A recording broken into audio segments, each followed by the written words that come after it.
we got the sort of this piece of paper here where it tells about each one.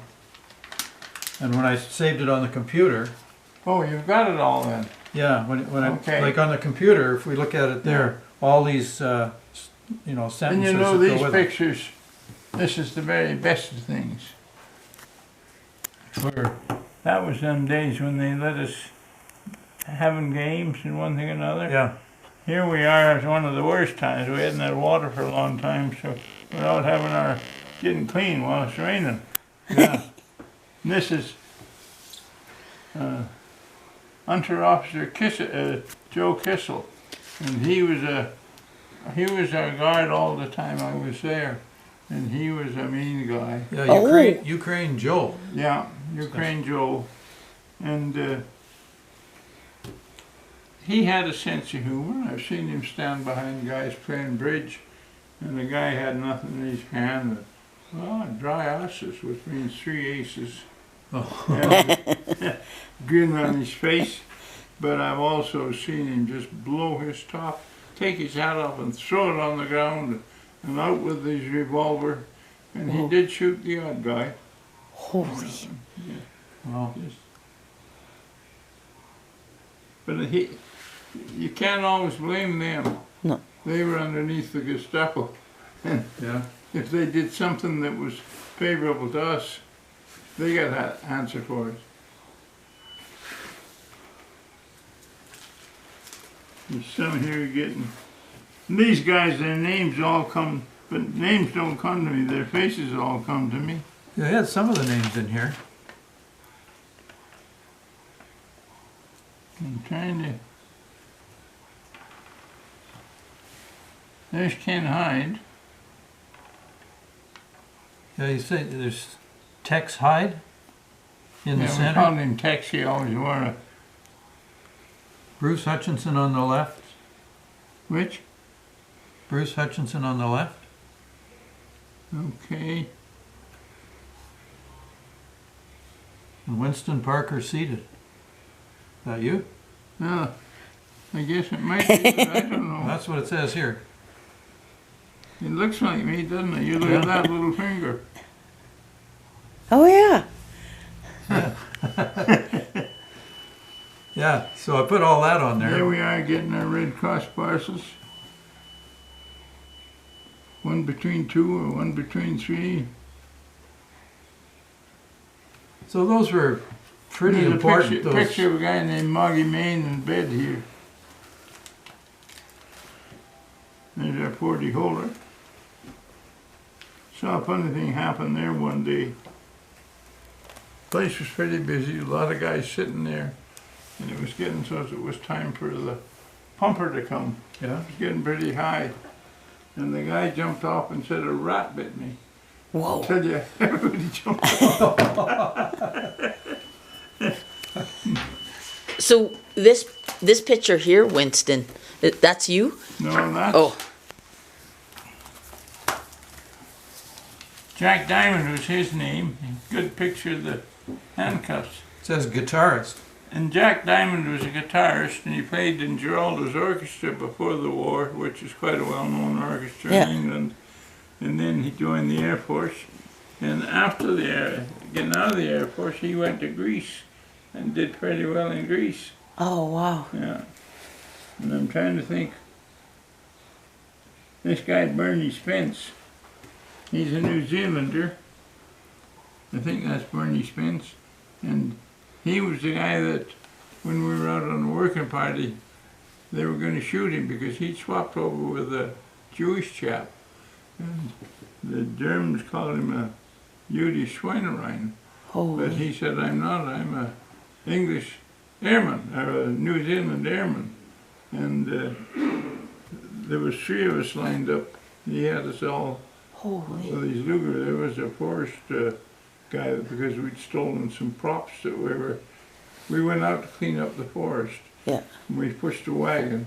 We saw some props, so we put some props in the bottom of the wagon quick, and then cut a bunch of brush and put it on top. But this forest guy come along, and he looked through and he found it, and then he lined us up, and a little Irish corporal could speak German, he stepped forward and he said, it's forbidden to shoot a prisoner standing like that, and I'm going to report you to the officers. Oh, And you wow. know, that threw him, and he didn't shoot. Wow. So And that's what did you picture want with the 11. props? What were you gonna do with the props?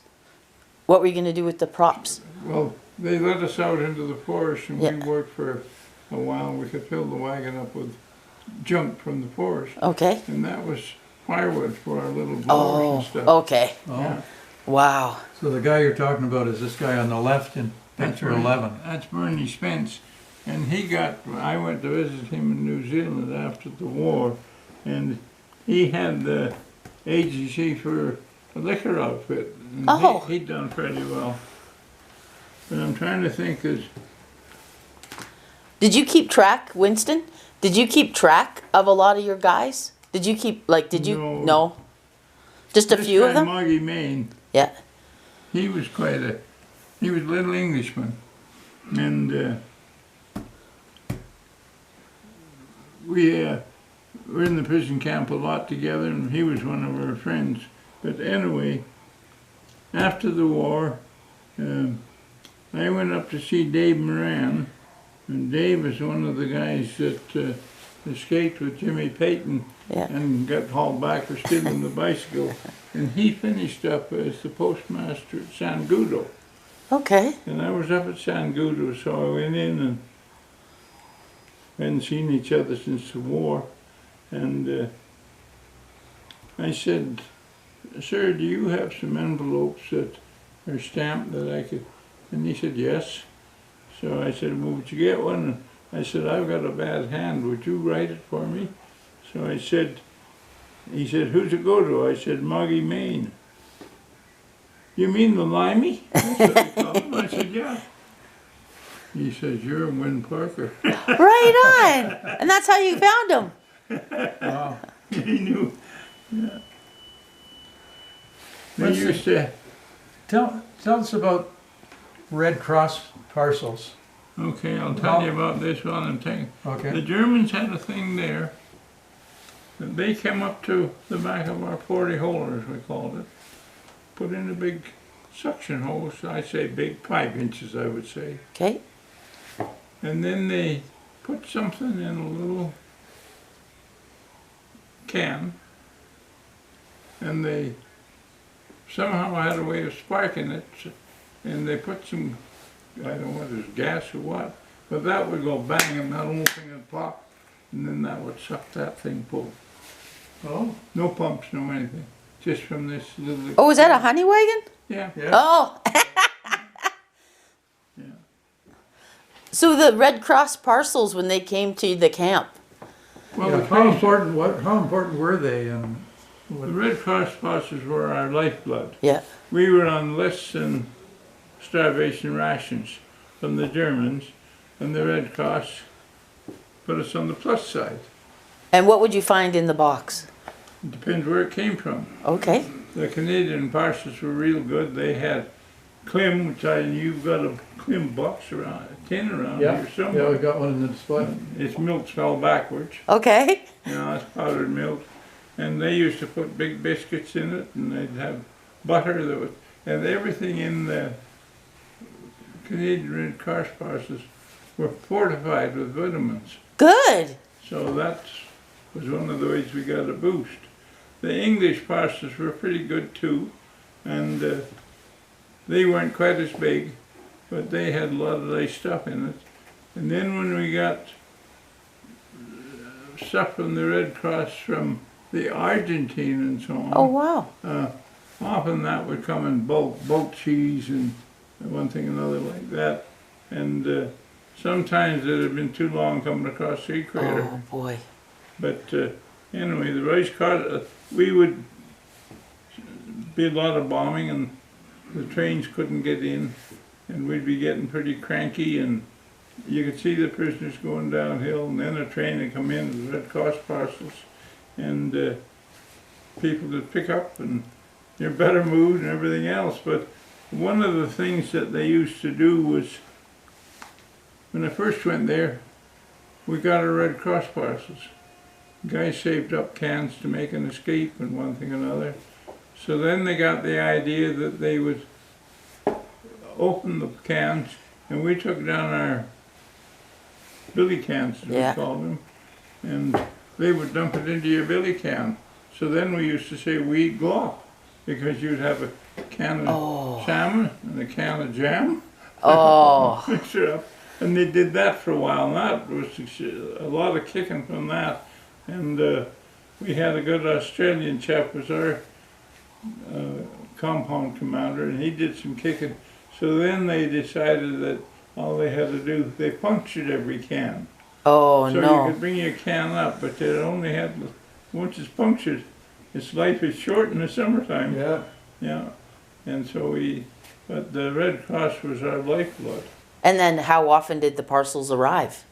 Like, I mean, with the, Sometimes we got one between 2. Okay. Sometimes we got one between 3. And that'd be sometimes twice a week we get one between 3. oh, okay. Sometimes we go 3 weeks to get a half a parcel. Oh, And wow. sometimes we get a whole parcel, which was a big bunch that come in. But not very often did that happen.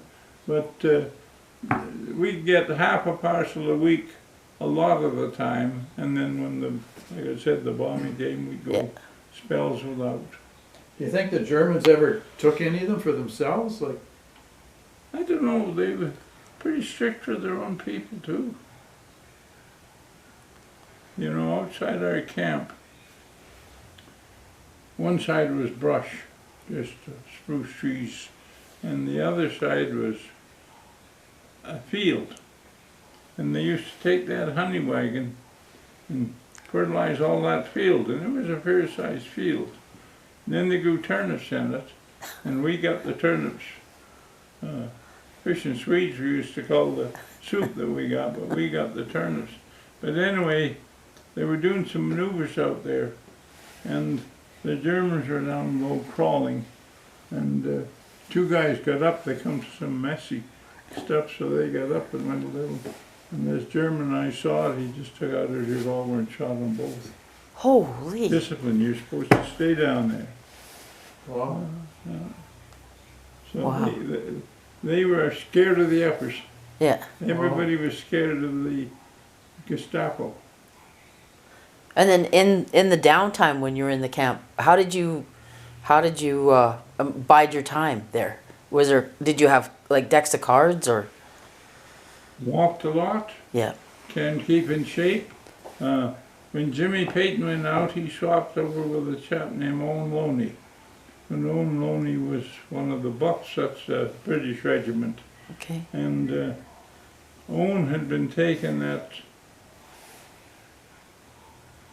Dunkirk, and he'd marched in, and he'd built quite a bit of that camp. And he used to say to me, Win, get yourself a good pair of shoes, get them broke in, and then keep them. Well, shoes came in, and maybe I waited a year or a year and a half, and I got a pair of boots, and broke them in and saved them, and that's what I started to walk out with. And by the time I patent freed this, I was walking on my bare feet. The soles were completely gone. Wow. Yeah. So they had a lot of cobblestone roads in Germany, and you get it wet and snow, and those cobblestone roads are dynamite on leather shoes. They'd be slipping. Yeah.